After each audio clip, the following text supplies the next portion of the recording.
like try to slow this fire down with water at all? Not now, not at this point. Maybe in about 10, 15 We're gonna let minutes. this go to the bottom, and then we're gonna knock it down. With the McLeod? Yeah, or a shovel. And then we'll start layering stuff on it. At that point, when we get into the layering mode, then we'll build some other piles. And yeah, we've got an hour and a half, right? Yeah. We got a lot of slash cleaning up. Okay, we got 2 hours. I want to get all the slash cleaned up, so let's get the big fires going. Let's get it going. Okay. Well, So okay. then you keep adding to this and make a big pile of it. We'll see, we'll Yeah. see. It'd be better to burn our slash. We have more behind the building. That would be more productive for our community land. Well, let's burn some slash. Okay, let's so go let's ahead have and 2 teams. We're gonna have a competition. Oh, Okay, you guys are one team, and you guys are another team. Okay? Claudia, you're this team leader. Okay. Cheryl, you're that team leader. Okay. For that end, it's you can drag from that end of the building. So we'll have our fire over here, right behind. I'm gonna have to do these piles. Now, here are your instructions. Okay? Remember the 5 rules.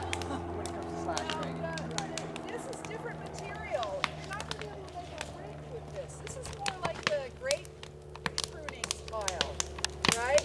right. But you do have bigger and smaller pieces.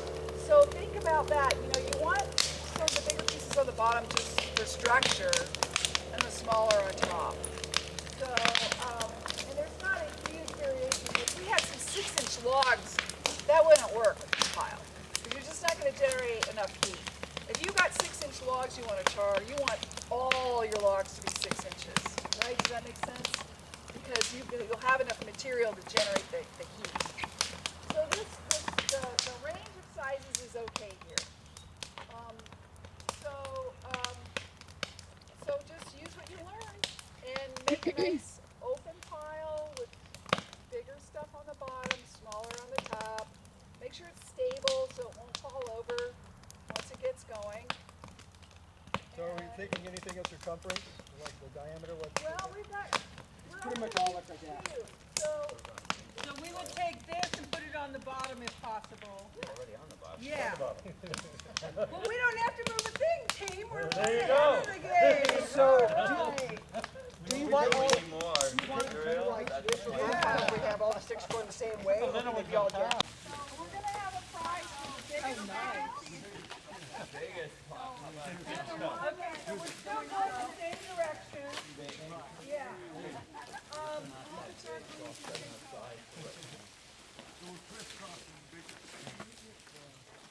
You're not bringing out sticks. We're ready to do another direction. Work. If we want to do a crisscross now.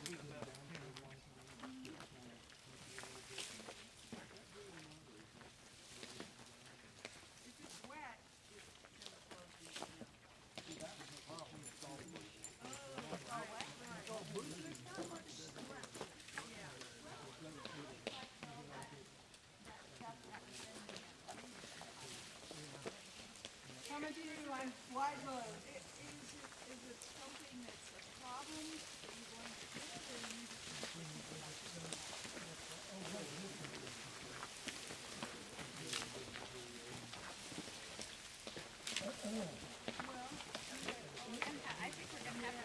When do you guys think we should do another crisscross? We're still on this crisscross. I think we're ready. Think we're ready? Wait, I got a mess here to untangle. Here's some bigger stuff. Thank you. So all right, we're doing the crisscross again. We have the green stuff or can? No. Well, we have a question here, so Right here.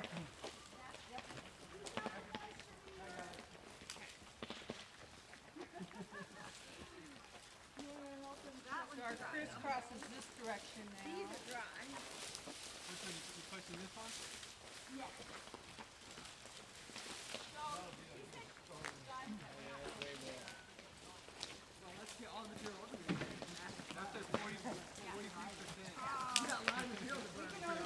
Yeah, we need these.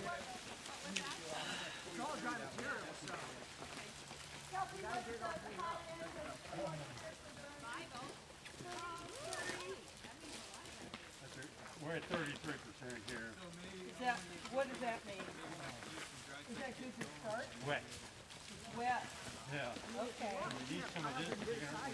Over there, on the very top. Oh, the tinder?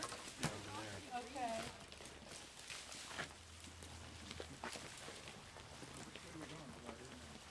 You can see. You can We're going see, this way, we ready to swap yet?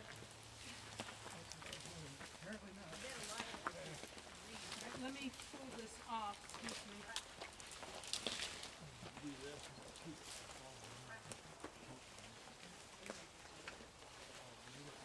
Where we at? Oh, that's a dry piece. That was cut a while back.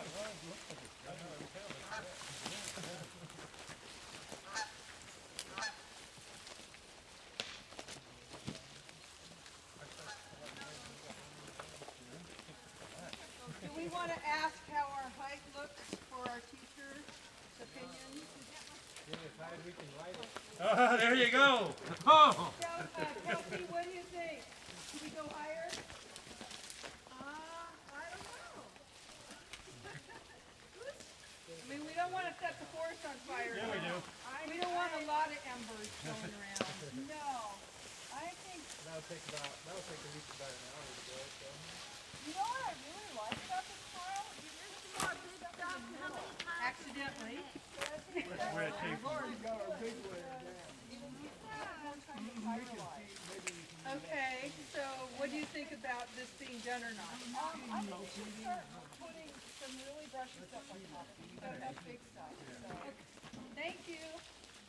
So, should we start a new direction now? We're gonna go this way, the length of it now, so that way we'll have our crisscross going. Do you have some moisture here? We got a hose. Yes. We got a hose too. Yeah, I mean, this is wide open. I mean, this is good time. Okay, let's put another pile in the middle. Let's put another pile in the middle. We got so much slashing that we've got. We shouldn't have a fire back here where we have a fire. This is one of those win-win situations. Isn't it? The community service. It really is. Who's gonna jump on top Let's and start a third pile right here. Third pile. All right. Since, you know, the A team here is already done. okay. I'm putting you on the third pile, right? Well, can we start burning them? Well, you know, let me take a break and then have it finish. Okay, so I found some, does somebody wanna join me on the other side of this truck? There's some heavier stuff. We're starting a new pile, huh? Broader diameter. Starting another pile. Big stuff. Big stuff.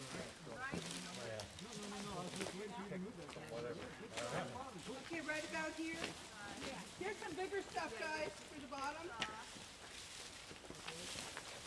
Okay, burn baby burn. And I have plans, a drawing for this kiln with dimensions on my website, backyardbiochar.net. So. And how many fires have you put in here? Oh, zillions. So I have a crazy question. If I have a big galvanized culvert circular, like 4 feet round, I can do it without this design, right? Absolutely. You can dig a trench in the ground, you can dig a pit. Rock pile? These are nice because you can slap a grill on this puppy and Yeah. cook. And it's just, this is the suburban kind of, you know, backyard style.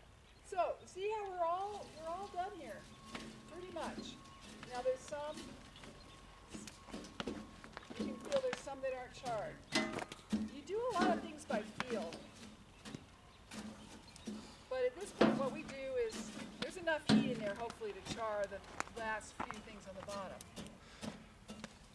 What I'm trying to do here now is just compress it so there's no air under there, because I want to save the char. Touch stuff. He's got his gloves on. Yeah, welder's gloves work every time. Okay, so now we're ready to start layering, and So you're gonna go in the same design, describe? well, you can do that. Or does it matter? It's really probably safer and easier just to do it like this. Spread them out. Yeah. Oh, get 'em in the same messed up direction. my pattern there. Sorry. Yeah, you I was screwed trying up not the to- whole. Take that out. Get in there and take that Reach out in right there now. and get that one out of there. So what do we do on the net, on the other side? Oh, she's so big. There's a rhyme or reason here. Whatever, it's not that important. You just want to have space between these, because otherwise you get smoke. So what's happening on this side? She's gonna show us in just a second. Just, yeah, continue on. Just do it like that. Put in there. Try Don't not to leave the overlap. spaces. Leave space. Oh, you got too close now. Oh, darn. Okay, that's good for this layer. All right. And you can do 2 layers at a time. You can crisscross another one on top of there if you want.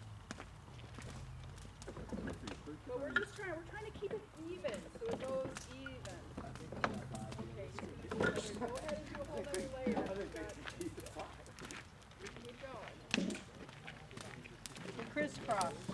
No, The checkerboard. You don't want to do more than 2 layers at this point because you're going to get unburned wood on top of the flame. Right? One of our big objectives here is to avoid smoke.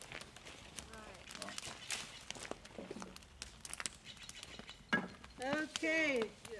24? Our team wants to light their fire. Okay. Nice, good fire. Let's make sure let's get the hose right there and safety considerations. Kelpie, what would be the impact of using this stuff? Kelpie, hold on. Okay, you got it. I wonder if Would that's it be counterproductive? something a lot drier to get Yeah, you know, those 3 things actually can. That's as far as it's gonna go, Kelpie. That's it, huh? Okay. So should I bring over a piece of wood fire to start it? Wood fire.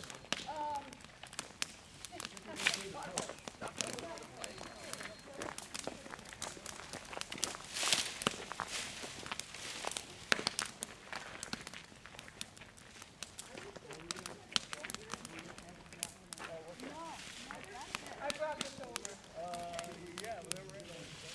I think it's just little kids, either kindergarten or preschoolish. Yes.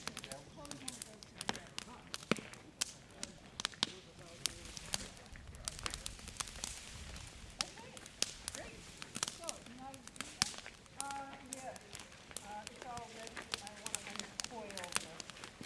Is it, we started with the mat. Onto this. No. Oh, it's got to start at here. Would you like to do it? I don't know. It's the easy one, you don't gotta stick your finger on it.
Did we just change direction? There we go. Okay. We just changed direction. We're trying to generate. That's 5%. Woohoo! 5.5%. Yeah, these have been sitting for a while. These are all like 5. That one. That one's 17. That's perfect.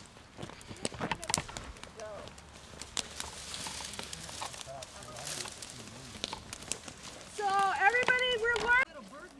Yeah.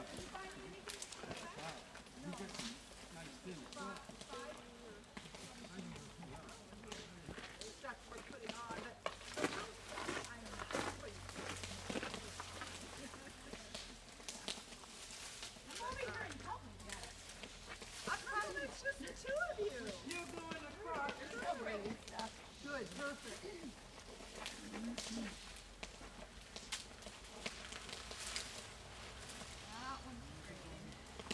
We're going like this. Yeah.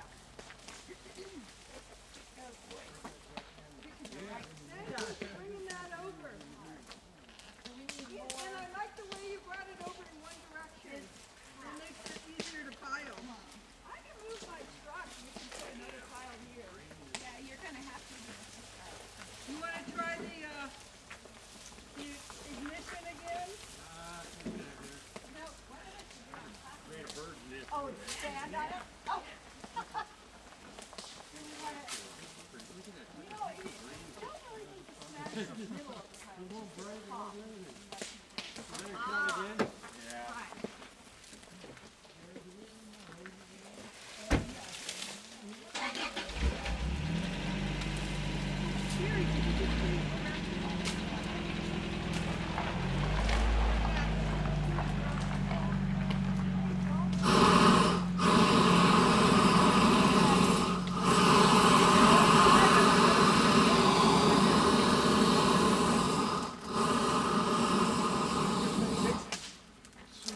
That looks good. A little better.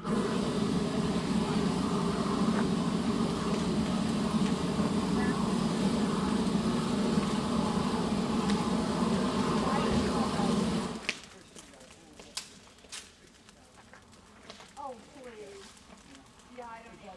No, I Let's go do try this not next to one. notice, yeah.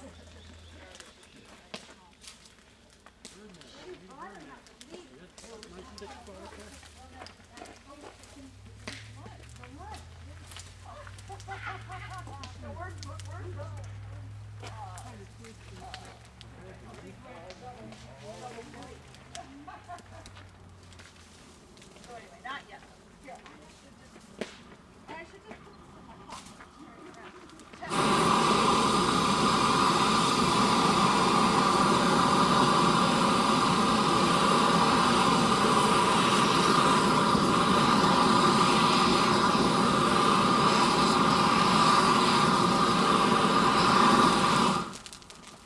Nice.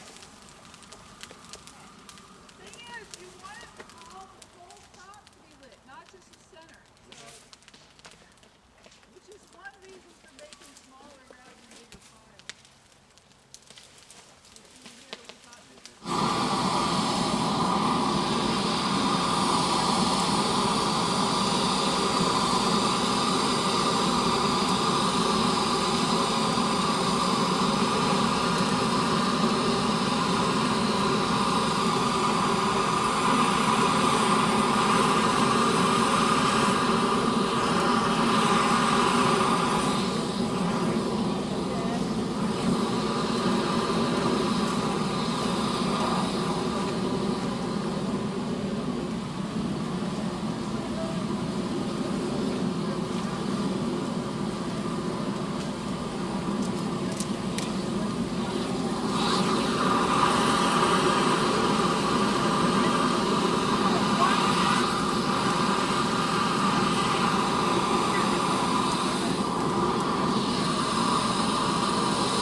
You see here, we got this. Yeah, you don't want to let it burn all the way down there. I mean, obviously, trying to get them to Because it's not getting on it, so it'll be talking a little bit.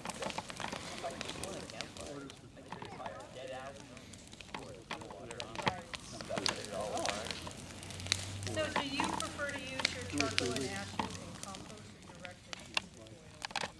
Okay? And remember that picture I showed of the can in the wood stove? So you take a paint can, this is a great, if it's clean, this is a great thing to use. Make sure it's a metal can, the new ones are plastic. Really? Good point, thank you. So what you do is you put things in it, like you can put really cool things in it, like pine cones, or I've seen people pyrolyze a rose, a flower, and it comes out a beautiful charcoal rose. I'm not sure what my sweetie would think about that. You just gotta, give her the right rack and she'll get it. There you go. And then some spray paint afterward, yeah. Where is he? The guy from Azalea. Yes, he's the one, he has a way with words. He'll give you the right words. A rose by any other, no, whatever. So anyway, you can put things in here, or just chunks of wood. Pack it full, but not too full, because if it's like sawdust, the heat won't get to the middle. So, loosely packed stuff, and, poke a hole in it, just with a nail, a couple holes, and if you just put it in the top of this, or any fire, or in your wood stove, within a few minutes, you'll see that it's gotten really hot inside, and gas comes out, and you'll see it'll light on fire. You'll see a little jet of flame. And when the flame is all gone, your stuff is done, and you can pull it out and open it up, and you'll have charcoal. And a lot of times, it can be really pretty. It can have colors on it, and it's a fun thing to do. And it has slightly different properties. Retort, char, and a lot of the big, expensive biochar making equipment that is out there, it does use a retort, but what they use usually is not a batch. So this is a batch system, because you fill it once, process it, then you have to empty it and fill it again. So they'll use a continuous process, and there'll be an auger inside of a tube usually. And the tube is externally heated, and there's a moving auger inside that moves wood chips through that heated tube, and they pyrolyze and come out the other end black. And of course, in that tube, there's no air whatsoever, so you don't have this problem of trying to interrupt the stages of combustion, because all you've got is heat. There's no there's no flame, and there's no oxygen. And that's So considered a retort? That's considered a retort. So there's batch retorts, and there's continuous ones. And you might have seen the atom retort online, the New England Biochar makes, and that's just a big metal box inside of a masonry enclosure, and underneath that is a labyrinth underneath that box for the hot exhaust gases, and you feed it like a rocket stove. So there's a furnace where you just feed sticks in, and it heats. The exhaust gas goes all the way underneath that retort, the big steel box, and out a chimney. But the way that works is it takes a whole day. So the box holds a quart of firewood. It takes all day. You have to continually feed that. And the first thing it does is it has to go through the drying process. And then it goes through the volatilization process. Well, initially it's mostly water vapor, but you have a long period, depending on how much moisture in the wood, where you get a mix of, what comes out is a mix of water vapor and volatile gas. Essentially it's methane, a lot of it. So methane and water vapor is coming out of that, and it won't burn because it's too wet. So you see this smoke for hours, and it's not nice. Now, there are more expensive versions of that. They have a condenser that will take the cool part of that smoke, before you can light it. It'll go through a condenser, and the volatiles will condense out and makes what they call wood vinegar. It's very acid.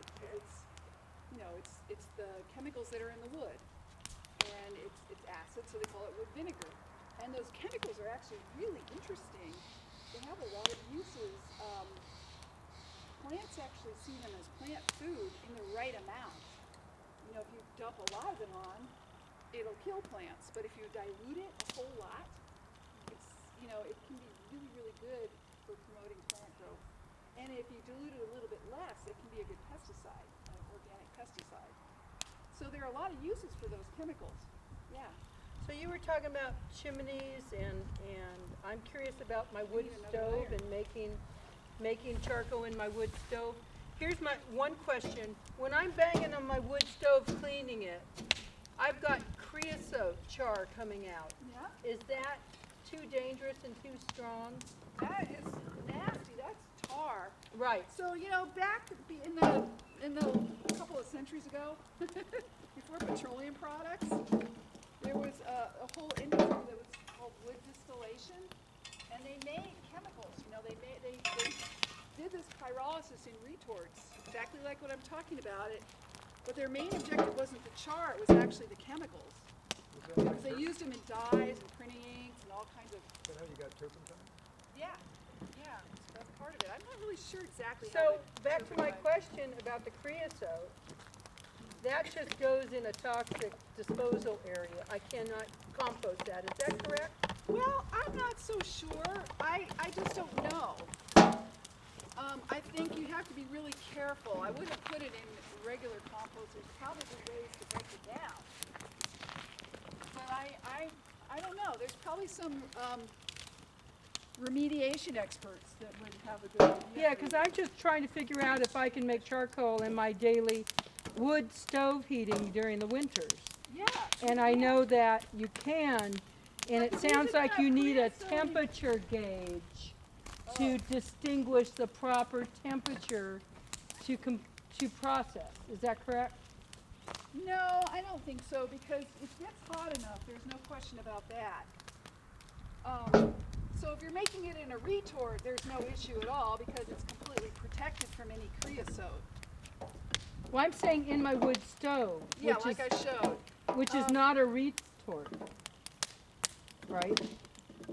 If I don't use cans or containers inside my wood stove, I just use the wood stove interior.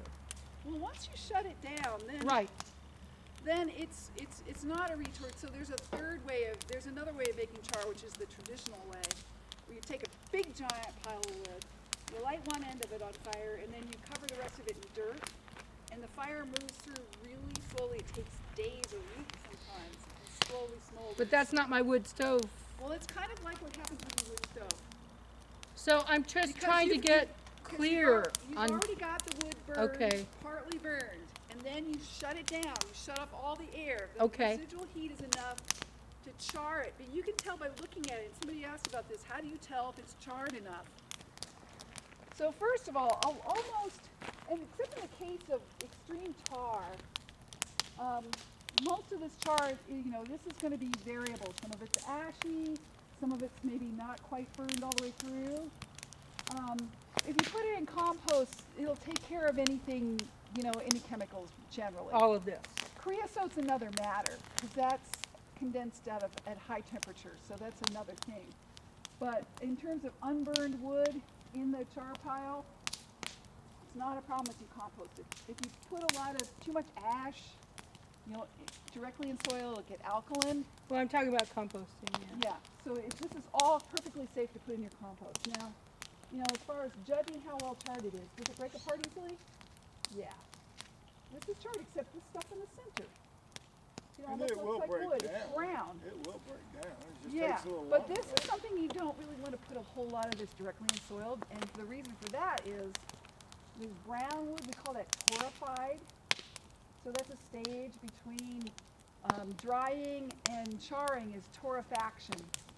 So you get this, and sometimes you can really smell it. There's still volatiles in here. It smells like smoke, or it smells like a little creosote. So basically, that's putting too much volatile fumes in your compost or something. Well, it's fine for compost. Oh, that's where you would age it in compost. Yeah. The compost will do, composting it will do a couple of things. One is it'll continue to break down stuff that is not completely charred. And the other thing it'll do is the stuff that is charred, it'll start oxidizing the surfaces, all that surface area in here. So then it's ready, once the surfaces are oxidized, then it develops cation exchange capacity. Before they're oxidized, it doesn't really have cation exchange capacity. Now, how long does that take to, after you added this to your compost? How Well, long do you wait? The best thing to do is to add it at the beginning of the compost I know with that. everything else, and so it's done when the compost is done. But what if you already have compost and you just add in there? Well, then you're doing it wrong. Well, no, I've been doing things wrong most of my life. well, no, you just need a tractor with a front loader. I You do turn have it. one of those. Oh, That's there my you point. go. You're in business, See? man. So Mix it in. What So kind of actually- compost is it? right now it's not hot compost, it's cold compost. So it's all done. It's stuff you made, or is it Yeah. stuff you bought? No, Okay. 'Cause, Stuff I I mean, you know, you say compost, there's a lot of stuff that gets It's sold stuff as I- compost. well, Basically mulch, yeah, right? well, Yeah. some of it comes from Right. tree seeds. Uh-huh, They mulch trees uh-huh, up, so it shouldn't be diseased near power lines. yeah. So they come by with 5 yards and they dump it in my place and eventually it becomes compost. Takes a few years. Right, yeah. So as long And as then you I got add grass something that's got clippings. some kind of biology in it. Oh, yeah. It all depends on how much. You know, I like, you know, most people that work with biochar say between 5 and 25% char, and you add it to compost. And if it's already done composting, but it's still got life in it, and you just put like 5% char in it, you could just go ahead and use it right away. Yeah, that's, okay, then If you you put don't have to really wait. 25% in, then you better Right. wait. And can't really tell you how long, but I would give it a couple of weeks. People I've anyway. seen that use quite a bit of it on a large scale, they'll turn it in and leave it a few weeks before they That helps too. start to plant Yeah. or anything. Yeah, You 'cause can also culture it with bokashi. Yeah, they That's use another bokashi. quick way to do it. So if you could just directly apply this to your bed if you're not planting it like directly. Sure. Kind of thing, and I mean, it's just Yeah. it's organic matter mostly. And I had But another. if you're using manure, what are you using for fertilizer in your bed? Oh, your compost and manure. and stuff Hey, like if you're using manure, I mean, I just made the most beautiful compost pile. I'm so pleased with it. I got 2 truckloads of fresh chicken manure, and I just layered about 10 layers, you know. Leaves, chicken manure, char. Leaves, chicken manure, char. Leaves, chicken manure, char. And it was up to 120 degrees until the next day. And I've been using it in compost for a long time, and it just speeds it up. It makes much nicer compost. So that manure, was it just straight manure? Did it have straw in it? Or No, oh yeah, it does have some bedding in it. Yeah. if you just want, it would work just for adding organic matter to your bed. Well, you know, but that's where you want to be a little careful, because if it's like this, it's just been produced, right? It's all a matter of degree. You know, if I take a little bit of this and I put like a 1/2-inch layer across the bed, you know, just this thick on the whole bed, that's gonna be fine. You know, scratch it in a few inches, that's not gonna hurt anything. But if I were to add 2 or 3 times that amount, then it could start having impacts that I don't want to see. Because Like- it could have the volatiles in it still. It could have volatiles in it, and what those do actually is, it's not that they poison plants. What they do is they feed microbes, but they don't have everything that microbes need. So the microbes will then start scavenging nitrogen from the soil, and the plants will be deprived of nitrogen. The other thing is, there's a lot of ash in here, and I've got I'll show you when we get back how to test for pH. But there's a lot of ash, so a little bit's fine, but if you add a lot, if you put a couple of inches on a bed and till it in, with ash you could make your soil too alkaline for some things. So can you wash it? You can, yeah. We wash some of it out just by quenching, but it's still gonna have a lot. Right. In the compost it's great, it's just minerals, you know, it'll all buffer out. The other thing that I've done a lot is I'll soak it in a liquid fertilizer. I usually use urine. Yeah, I got a lot of it. Keeps coming, huh? I did a whole biochar project with the Dome School in Tequilma a couple of years ago, and we did that. We had the kids save their urine and bring it in from home. Must have been a really fragrant pile. Well, one thing we wanted to do, but we didn't think of it until it was too late, is one family collected all their urine, and they had 3 kids and 2 adults, and we should have separated it because kids' urine has more growth hormone in it. So it might have had an impact on the plants. It would be an interesting experience. And did you tell them not to have asparagus or whatever the night before? Well, the guy was right about the taste of this stuff. How does it taste? Like charcoal. No, there's no taste to it. You know, the thing too is like your Kingsman charcoal, if you took a piece of that out and put it on your skin, it would come out all oily and everything. This leaves a mark, but it's just water based. Yeah, that's the key There's test. no oil in it. That's the key So test. as far as being able to You detect smell when it? it's done. It doesn't smell like much of anything. You rub it on there, and then, And, you know, and it won't come off activated now, charcoal, you eat that, they advertise on TV. Oh, I'm glad you but brought, see, I can lick it right off. because I've got if gas. it was oily, Well, I know they would lick it off. feed it to flush systems out. Kelpie, Yeah. so you don't think urine on It'll compost suck is everything too out of you. hot, huh? No hotter than chicken manure would be. Yeah. It's definitely easier than chicken. Yeah. Urine is a very underappreciated resource. Because I haven't been putting urine in my compost pile because I thought it might be a little too acidic or something, but it would be interesting. There's a whole group of guys that do pea ponics, which they grow the fish in the pit and plants, and they put urine in the water. When you're trying to maximize your char production in one of these kilns, if you look at where you get holes in there, and that lets air in, and that's, you know, burning up some of my char that I would rather keep. It's really great to have a little pile of dry wood chips to just fill in those holes. Or any like little twigs, like if we still have some of our twigs, we could fill those in. So, yeah, that's a nice little refinement of the technique.